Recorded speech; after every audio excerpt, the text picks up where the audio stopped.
ವೀಕ್ಷಕರೇ, ನೀವು ನೋಡ್ತಾ ಇದ್ದೀರಾ ಯುವ ನಾಯಕ ನ್ಯೂಸ್. ನಾನು ನಿಮ್ಮ ಹನುಮಂತ ಐಹೊಳೆ. ಬಾಗಲಕೋಟೆಯಲ್ಲಿ ಕಲಿತಿರ್ತಕ್ಕಂಥ ಎಷ್ಟೋ ಯುವತಿಯರು ವಿದ್ಯಾರ್ಥಿಗಳು ಏನು ಮಾಡ್ತಾ ಇದ್ದಾರಪ್ಪ ಅಂದ್ರೆ ಸ್ಪರ್ಧಾತ್ಮಕ ಪರೀಕ್ಷೆಗಳನ್ನ ಎದುರಿಸಬೇಕಾದ್ರೆ ತರಬೇತಿಗಾಗಿ ಇವತ್ತಿನ ದಿನ ವಿಜಯಪುರ ಆಗಿರ್ಬೋದು, ಧಾರವಾಡ ಆಗಿರ್ಬೋದು, ಹುಬ್ಬಳ್ಳಿ ಆಗಿರ್ಬೋದು, ಬೆಂಗಳೂರಿನಂಥ ಕೆಲವೊಂದಿಷ್ಟು ಮಹಾನಗರಗಳಿಗೆ ಹೋಗ್ತಕ್ಕಂಥದ್ದು. ಆದರೆ ಬಾಗಲಕೋಟೆಯಲ್ಲಿ, ಅದು ವಿದ್ಯಾಗಿರಿಯಲ್ಲಿ ಸುತ್ತಮುತ್ತಲಿನ ವಿದ್ಯಾರ್ಥಿಗಳಿಗಾಗಿ ಇಲ್ಲಿ ಸ್ಪರ್ಧಾತ್ಮಕ ಪರೀಕ್ಷೆಗಳನ್ನು ಎದುರಿಸಲಿಕ್ಕೆ ಅಂತಲೇ ತರಬೇತಿ ಕೇಂದ್ರ ಶುರುವಾಗಿರತಕ್ಕಂಥದ್ದು. ಅದು ಕಾಪ್ಸ್ ಅಕಾಡೆಮಿ ಹಾಗೂ ಧಾರವಾಡ ವಿದ್ಯಾಪೀಠ ಅಂತಕ್ಕಂಥ ಒಂದು ತರಬೇತಿ ಕೇಂದ್ರ. ಸೊ ಇವತ್ತು ನಾವು ಈ ತರಬೇತಿ ಕೇಂದ್ರದಲ್ಲಿರ್ತಕ್ಕಂಥದ್ದು ಉಚಿತ ಕಾರ್ಯಾಗಾರವನ್ನು ಕೂಡ ಈಗ ವಿದ್ಯಾರ್ಥಿಗಳಿಗೆ ಇಲ್ಲಿ ಕೊಡ್ತಾ ಇರ್ತಕ್ಕಂಥದ್ದು ನಾವು ನೋಡ್ತಾ ಇದ್ದೀವಿ. ಸೊ ಅದರ ವ್ಯವಸ್ಥಾಪಕ ನಿರ್ದೇಶಕರಾಗಿರ್ತಕ್ಕಂಥ ಬಸವರಾಜ್ ಮಾಡಳಿ ಅವರು ನಮ್ಮ ಜೊತೆ ಇರ್ತಕ್ಕಂಥದ್ದು. ಅವರು ಮಾತಾಡ್ಸೋಣ ಬನ್ನಿ. ಸರ್, ಏನು ಬಾಗಲಕೋಟೆಯಲ್ಲಿ ಇವಾಗ ಕಾಪ್ಸ್ ಅಕಾಡೆಮಿ ಧಾರವಾಡ ವಿದ್ಯಾಪೀಠ ಅಂತಕ್ಕಂಥ ಒಂದು ತರಬೇತಿ ಕೇಂದ್ರವನ್ನು ತೆಗೆದಿದ್ದೀರಲ್ಲ, ಸೊ ಇವತ್ತಿನ ದಿನದಲ್ಲಿ ನಾವು ಈ ಒಂದು ತರಬೇತಿ ಕೇಂದ್ರದಲ್ಲಿ ಏನೆಲ್ಲ ಕಲೀಲಿಕ್ಕೆ ಸಾಧ್ಯ ಇದೆ ಸರ್? ಮೊದಲಿಗೆ ತಮಗೆ ನಮಸ್ಕಾರ ಹಾಗೂ ವೀಕ್ಷಕರಿಗೂ ಕೂಡ ನಮಸ್ಕಾರ. ನೋಡಿ, ಎಷ್ಟೋ ಜನ ಇವತ್ತು ಸ್ಪರ್ಧಾರ್ಥಿಗಳು ಏನಪ್ಪ ಅಂದ್ರೆ ಬೇರೆ ಬೇರೆ, ಈಗ ಧಾರವಾಡ ನೀವು ಹೇಳಿದರೆ ಧಾರವಾಡ, ಬಿಜಾಪುರ, ಬೆಂಗಳೂರು ಮುಂತಾದ ಕಡೆ ಹೋಗ್ತಾರೆ. ಬಟ್ ಇವತ್ತಿನ ಒಂದು ವಿದ್ಯಾರ್ಥಿಗಳು ಏನಪ್ಪ ಅಂದ್ರೆ ಸ್ಪರ್ಧಾರ್ಥಿಗಳು ಇವತ್ತು ಬಾಗಲಕೋಟೆ ಜಿಲ್ಲೆ ಒಳಗೆ ಏನಪ್ಪ ಅಂದ್ರೆ, ಯಾಕಂದ್ರೆ ಬಾಗಲಕೋಟೆ ಜಿಲ್ಲೆ ಕೂಡ ಏನಪ್ಪ ಅಂದ್ರೆ ಒಂದು ಪ್ರಮುಖವಾಗಿರ್ತಕ್ಕಂಥ ಒಂದು ಕೇಂದ್ರ ಇದು. ಯಾಕಂದರೆ ಸಾಕಷ್ಟು ಇವತ್ತು ಸ್ಪರ್ಧಾರ್ಥಿಗಳು ಬೇರೆ ಬೇರೆ ಕಡೆ ಹೋಗ್ತಾರೆ.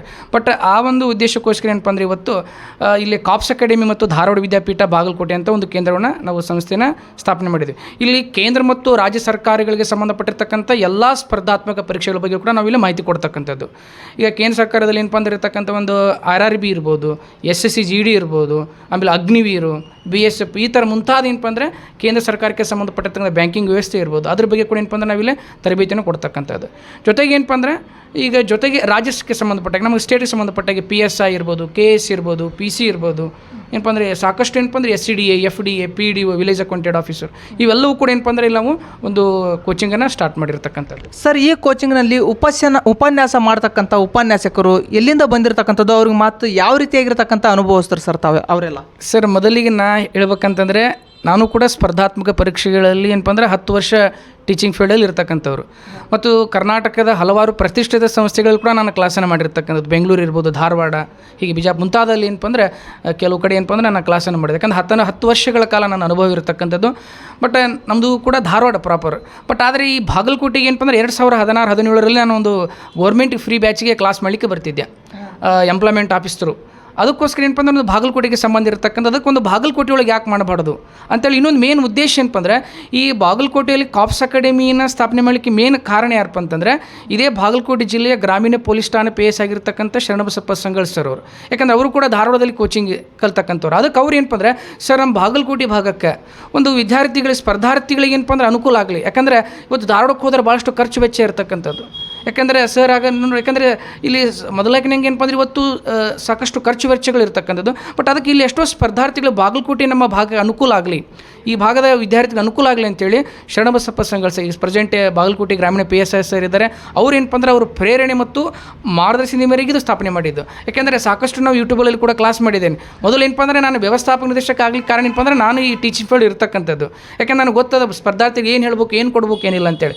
ಅದ್ರ ಜೊತೆಗೆ ಏನಪ್ಪ ಅಂದರೆ ಇವತ್ತು ಸಾಕಷ್ಟು ಏನಪ್ಪ ಅಂದರೆ ಈ ಒಂದು ಸ್ಪರ್ಧಾತ್ಮಕ ಪರೀಕ್ಷೆಗಳಲ್ಲಿ ಸಂಪನ್ಮೂಲ ವ್ಯಕ್ತಿಗೆ ಸೇವಿಸಲು ಕರೆಸಿ ನಾನು ಇಲ್ಲಿ ಕ್ಲಾಸಸ್ಸನ್ನು ಮಾಡ್ತಾಯಿದ್ದೀನಿ. ಅದು ಬೆಂಗಳೂರಿಂದ ಇರ್ಬೋದು, ಧಾರವಾಡದಿಂದ, ಬಿಜಾಪುರದಿಂದ ಇರ್ಬೋದು, ಸಾಕಷ್ಟು ಏನಪ್ಪ ಅಂದರೆ ಈ ಸಂಪನ್ಮೂಲ ವ್ಯಕ್ತಿಗಳನ್ನ ಕರೆಸಿ ನಾನು ಇಲ್ಲಿ ಕ್ಲಾಸಸ್ಸನ್ನು ಮಾಡ್ತಕ್ಕಂಥದ್ದು. ಯಾಕೆಂದರೆ ಎಷ್ಟೋ ಸ್ಪರ್ಧಾರ್ಥಿಗಳು ಇವತ್ತು ಧಾರವಾಡ, ಬಿಜಾಪುರ ಹೋಗೋದು ಬೇಡ, ಇಲ್ಲೇ ಏನಪ್ಪ ಅಂದ್ರೆ ಬಾಗಲಕೋಟೆ ಇದ್ದುಕೊಂಡು ಇಲ್ಲ ಏನಪ್ಪ ಅಂದರೆ ನಿಮಗೆ ಎಲ್ಲವನ್ನು ಕೂಡ ನಾವು ಮಾಡಿಕೊಡ್ತಕ್ಕಂಥದ್ದು. ಏನು ವ್ಯವಸ್ಥೆ ಇದೆಯಲ್ಲ ಎಲ್ಲ ನಮ್ಮಲ್ಲಿ ಏನಪ್ಪ ಅಂದರೆ ನಿಮಗೆ ಕೇಂದ್ರ ಮತ್ತು ರಾಜ್ಯ ಸರ್ಕಾರ ಎಲ್ಲ ಸಂಬಂಧಪಟ್ಟಿರ್ತಕ್ಕಂಥ ಎನಿ1 ಎಕ್ಸಾಮ್ ಬಗ್ಗೆ ಕೂಡ ನಾವು ಇಲ್ಲೇ ಮಾಹಿತಿಯನ್ನು ಕೊಡ್ತೇವೆ. ಸರ್, ಇವಾಗ ವಿದ್ಯಾರ್ಥಿಗಳು ಅಂದರೆ ತರಬೇತಿ ಪಡೀಲಿಕ್ಕೆ ಬಂದಿರತಕ್ಕಂಥವ್ರಿಗೆ ಈಗ ತರಬೇತಿಯಲ್ಲಿ ದೈಹಿಕ, ಮಾನಸಿಕ, ಬೌದ್ಧಿಕ ಸಾಮರ್ಥ್ಯದ ಬೆಳವಣಿಗೆಗಾಗಿ ಏನೆಲ್ಲ ಮಾಡ್ತಾಯಿದ್ರಿ ಸರ್ ಈ ಒಂದು ತರಬೇತಿ ಕೇಂದ್ರದಲ್ಲಿ? ಇವತ್ತಿನ ಒಂದು ದಿನದೊಳಗೆ ಏನಪ್ಪ ಅಂದರೆ ಸಾಕಷ್ಟು ಹೊತ್ತು ಸ್ಪರ್ಧಾರ್ಥಿಗಳು ನೋಡಿದಾಗ ಕೇಂದ್ರ ಸರ್ಕಾರಕ್ಕೆ ಸಂಬಂಧಪಟ್ಟಾಗ ಅಗ್ನಿವೀರ್ ಅಂತಕ್ಕಂಥ ಒಂದು ಪ್ರಾಜೆಕ್ಟ್ ಕೇಳಿರ್ಬೋದು. ಯಾಕಂದರೆ ಆರ್ಮಿ ಆಗಬೇಕು, ನಾನು ಏನಪ್ಪ ಅಂದ್ರೆ ಅಗ್ನಿವೀರ್ ಥರ ಏನಪ್ಪ ಅಂದ್ರೆ ಅದರೊಳಗೆ ಸೆಲೆಕ್ಷನ್ ಆಗಬೇಕು ಅಂಥ ಸ್ಪರ್ಧಾರ್ಥಿಗಳು ಏನಪ್ಪ ಅಂದ್ರೆ ದೈಹಿಕವಾಗಿ ಇಂಪಾರ್ಟೆಂಟ್. ಯಾಕಂದ್ರೆ ಫಿಸಿಕಲಿ ಭಾಳ ಸ್ಟ್ರಾಂಗ್ ಇರಬೇಕು. ಅದಕ್ಕೆ ನಾವೇನು ಮಾಡ್ತಿದ್ವಪ್ಪ ಅಂದರೆ ಇವತ್ತು ದೈಹಿಕವಾಗಿ ಫಿಸಿಕಲ್ ಅಂದರೆ ಬೆಳಿಗ್ಗೆ ಏನಪ್ಪ ಅಂದ್ರೆ ನಾವು ಈ ಮಾಜಿ ಸೈನಿಕರ ಕರೆಸಿ ಅವರಿಂದ ಏನಪ್ಪ ಅಂದ್ರೆ ದೈಹಿಕ ಪರೀಕ್ಷೆ ಯಾವ ಥರ ಇರ್ತದೆ, ಫಿಸಿಕಲ್ ಹೆಂಗೆ ಫಿಟ್ನೆಸ್ ಇರಬೇಕು, ಯಾವ ಥರ ರನ್ನಿಂಗ್ ಮಾಡಬೇಕು, ಯಾವ ಥರ ಏನಪ್ಪ ಅಂದ್ರೆ ಅಲ್ಲಿ ಫಿಸಿಕಲ್ ಹೆಂಗೆ ಇರ್ತದೆ, ಅದ್ರ ಬಗ್ಗೆ ಎಲ್ಲ ಕೂಡ ಏನಪ್ಪ ಅಂದ್ರೆ ನಾವು ಬೆಳಿಗ್ಗೆ ಏನಪ್ಪ ಅಂದ್ರೆ ಪ್ರತಿಯೊಬ್ಬ ವಿದ್ಯಾರ್ಥಿಯು ಕೂಡ ಏನಪ್ಪ ಅಂದ್ರೆ ಒಂದು ದೈಹಿಕವಾಗಿ ಕೂಡ ನಾವು ಟ್ರೈನಿಂಗನ್ನು ಕೊಡ್ತಾ ಇದ್ದೇವೆ. ಯಾಕಂದರೆ ಅದು ಮೇನ್ ಇಂಪಾರ್ಟೆಂಟ್. ಜೊತೆಗೆ ಏನಪ್ಪ ಅಂದ್ರೆ ಬೌದ್ಧಿಕವಾಗಿಯೂ ಕೂಡ ಅವ್ರು ಸ್ಟ್ರಾಂಗ್ ಇರಬೇಕಾದ್ರೆ ಯೋಗ ಧ್ಯಾನ ಇವೆಲ್ಲವೂ ಕೂಡ ಬೇಕಾಗುತ್ತೆ. ಜೊತೆಗೆ ಫಿಸಿಕಲಿ ಫಿಟ್ನೆಸ್ ಇರಬೇಕಂದ್ರೆ ಅದನ್ನು ನಾವು ಬೆಳಿಗ್ಗೆ ಏನಪ್ಪ ಅಂದರೆ ಎಲ್ಲ ಒಂದು ಸ್ಪರ್ಧಾರ್ಥಿಗಳು ಕೂಡ ಅದನ್ನು ಮಾಡಿಸ್ತಕ್ಕಂಥದ್ದು. ಸರ್, ಇವತ್ತಿನ ದಿನ ನಾವಿಲ್ಲಿ ಉಚಿತ ಕಾರ್ಯಾಗಾರವನ್ನು ನೋಡ್ತಾ ಇರ್ತಕ್ಕಂಥದ್ದು. ಇವಾಗ ಸುತ್ತಮುತ್ತಲಿನ ಹಳ್ಳಿಯ ಜನ ಅಥವಾ ಕೆಲವೊಂದಿಷ್ಟು ವಿದ್ಯಾರ್ಥಿಗಳು ಇದನ್ನು ಕಾರ್ಯಕ್ರಮ ನೋಡ್ತಾ ಇದ್ರು. ಅವರು ಬಂದು ತಮ್ಮಲ್ಲಿ ಅಡ್ಮಿಷನ್ ತೊಗೊಳ್ಬೇಕಾದ್ರು ಏನು ಮಾಡಬೇಕು ಮತ್ತು ಇಲ್ಲಿ ಅಡ್ಮಿಷನ್ ಪ್ರಕ್ರಿಯೆ ಯಾವಾಗಿಂದ ಮತ್ತು ಹೇಗೆ ಶುರು ಆಗ್ತಾ ಇದೆ ಸರ್? ಈಗ ನೋಡಿರಿ, ನಾವು ಇದೇ ಜುಲೈ 15ಕ್ಕೆ ಏನಪ್ಪ ಅಂದರೆ ನಮ್ಮದು ಅಂದರೆ 2025 ಜುಲೈ 15ಕ್ಕೆ ನಮ್ಮದು ಬ್ಯಾಚಸ್ ಸ್ಟಾರ್ಟ್ ಆಗ್ತಾಯಿದೆ. ಅಂದರೆ KS, PSI, PC, RRB, Agniveer, SSGD ಹೀಗೆ ಮುಂತಾದ FDA, SDA ಇವೆಲ್ಲವೂ ಕೂಡ ಏನಪ್ಪ ಅಂದರೆ ಇಲ್ಲಿ ಬ್ಯಾಚಸ್ಸನ್ನು ಸ್ಟಾರ್ಟ್ ಮಾಡ್ತಿದ್ದೇವೆ. ಇನ್ನೊಂದು ಏನಪ್ಪ ಅಂದರೆ ಇಲ್ಲಿ ನಮ್ಮಲ್ಲಿ ಒಂದು ವಿಶೇಷ ಏನಪ್ಪ ಅಂದರೆ ಈಗ ನಾವು PUC ಲೆವೆಲ್ ಇರ್ತಕ್ಕಂಥ ಒಂದು ಕೋಚಿಂಗನ್ನು ಏನಪ್ಪ ಅಂದರೆ ವಿದ್ಯಾರ್ಥಿಗಳಿಗೆ ಬೇರೆ ಮತ್ತು ಡಿಗ್ರಿ ಲೆವೆಲ್ ಇರ್ತಕ್ಕಂಥವ್ರಿಗೆ ಒಂದು ವ್ಯವಸ್ಥೆ ಮಾಡಿರ್ತಕ್ಕಂಥದ್ದು. ಯಾಕಂದರೆ ಈಗ PUC ಲೆವೆಲ್ ಇರ್ತಕ್ಕಂಥ ಬೌದ್ಧಿಕ ಮಟ್ಟದ ಆದ ಮೇಲೆ ಅವ್ರು ಕ್ಲಾಸ್ ಮಾಡಬೇಕಾಗುತ್ತೆ. ಈಗ ಡಿಗ್ರಿ ಲೆವೆಲ್ ಏನಪ್ಪ ಅಂದರೆ ಅವರು ಬೌದ್ಧಿಕ ಮಟ್ಟ ಆದ ಮೇಲೆ ಕ್ಲಾಸಸ್ ಮಾಡಬೇಕಾಗುತ್ತೆ. ಆ ಥರ ಸಪ್ರೇಟ್ ಇರ್ತಕ್ಕಂಥದ್ದು. ಮತ್ತು ಅಲ್ಲಿ ಏನಪ್ಪ ಅಂದರೆ ಇಲ್ಲಿ ಕೇಂದ್ರ ಮತ್ತು ರಾಜ್ಯ ಸರ್ಕಾರಕ್ಕೆ ಸಂಬಂಧಪಟ್ಟ ಸಪ್ರೇಟ್ ಏನಪ್ಪ ಅಂದರೆ ನಾವು ಕ್ಲಾಸಸ್ಸನ್ನು ಮಾಡ್ತಕ್ಕಂಥದ್ದು. ಜೊತೆಗೆ ಇನ್ನೊಂದು ಏನಪ್ಪ ಅಂದ್ರೆ ನಮ್ಮಲ್ಲಿ ಒಮ್ಮೆ ಅವ್ರು ಏನಾದರೂ ಅಡ್ಮಿಷನ್ ಆದರೆ ಅವ್ರಿಗೆ ಏನಪ್ಪ ಅಂದರೆ ಮುಂದೆ ಈಗ ಒಂದು 4 ತಿಂಗಳು ನಮ್ಮದು 4 ತಿಂಗಳು ಅಥವಾ 5 ತಿಂಗಳು ಕೋರ್ಸ್ ಇರುತ್ತೆ ಅಂತ ತಿಳ್ಕೊಳ್ಳಿ. ಅವ್ರಿಗೇನು ಕೆಲವು ಸಬ್ಜೆಕ್ಟ್ಗಳಲ್ಲಿ ಏನು ಇನ್ನೊಮ್ಮೆ ಕ್ಲಾಸ್ ಕೇಳ್ಬೇಕಂತ ಇಂಟ್ರೆಸ್ಟ್ ಬರುತ್ತೆ. ಬಟ್ ನಮ್ಮಲ್ಲಿ ಒಮ್ಮೆ ಅಡ್ಮಿಷನ್ ಮಾಡಿದರೆ ಅವರು ಮತ್ತೇನಪ್ಪ ಅಂದರೆ ಜಾಬ್ ಆಗೋರು ಕೂಡ ಏನಪ್ಪ ಅಂದರೆ ಕ್ಲಾಸ್ಗೆ ಅಟೆಂಡ್ ಆಗ್ಬೋದು. ಯಾಕಂದರೆ ಉಚಿತ ಒಂದು ವರ್ಕ್ಶಾಪನ್ನು ಮಾಡಿದ್ದೇನು, ಯಾಕಂದರೆ ಸ್ಪರ್ಧಾರ್ಥಿಗೆ ಅನುಕೂಲ ಆಗಲಿ ಅಂತೇಳಿ. ಯಾಕಂದರೆ ಒಂದು ಉಚಿತ ವರ್ಕ್ಶಾಪ್ ಮಾಡೋದ್ರಿಂದ ಎಷ್ಟೋ ಸ್ಪರ್ಧಾರ್ಥಿಗಳಿಗೆ ಹೇಗೆ ಓದಬೇಕು ಏನಿಲ್ಲ ಅನ್ನೋದ್ರ ಬಗ್ಗೆ ಏನಪ್ಪ ಒಂದು ಐಡಿಯಾ ಬರ್ತದೆ. ಜೊತೆಗೆ ಏನಪ್ಪ ಅಂದ್ರೆ ಇವತ್ತು ನಾವು ಬ್ಯಾಚಸ್ಸನ್ನು ಕೂಡ ಸ್ಟಾರ್ಟ್ ಮಾಡ್ತಿದ್ದೇವೆ. ಇಲ್ಲೇನಪ್ಪ ನಿಮಗೆ ಕೆಲವು ಕಾಂಟ್ಯಾಕ್ಟ್ ನಂಬರ್ ಇದ್ದಾವೆ. ಏನಪ್ಪ ನಮ್ಮದು ಆಫೀಸ್ ಇಲ್ಲೇ Bagalkot Vidyagiri Basaveshwara engineer college circle ಅಲ್ಲಿ ಪೂರ್ವಿಕಾ ಮೊಬೈಲ್ ಅಪೋಸಿಟ್ ನಮ್ಮ ಆಫೀಸ್ ಇರ್ತಕ್ಕಂಥದ್ದು. ಏನಪ್ಪ ಅಂದ್ರೆ ಅಲ್ಲಿ ವಿಸಿಟ್ ಮಾಡಿರಿ. ನಿಮಗೇನಪ್ಪ ಅಂದ್ರೆ ನಮ್ಮಲ್ಲಿ ಅದ್ರ ಬಗ್ಗೆ ಗೈಡೆನ್ಸನ್ನು ಕೊಡ್ತಾರೆ. ಮತ್ತೇನಪ್ಪ ಅಂದ್ರೆ ನೀವು ಅಡ್ಮಿಷನ್ ತೊಗೊಳ್ಬೋದು. ಮತ್ತು ಏನಪ್ಪ ಅಂದ್ರೆ ನಮ್ಮಲ್ಲಿ ಅಕ್ಕಪಕ್ಕದಲ್ಲಿ ಕೂಡ ವಸತಿ ಕೂಡ ವ್ಯವಸ್ಥೆ ಇದೆ. ಯಾಕಂದರೆ ಈಗ ಬಂದಿದ್ದ ಸ್ಪರ್ಧಾರ್ಥಿಗಳು ಕೆಲವು ಗ್ರಾಮೀಣ ಭಾಗದಿಂದ ಬರ್ತಿರ್ತಾರೆ.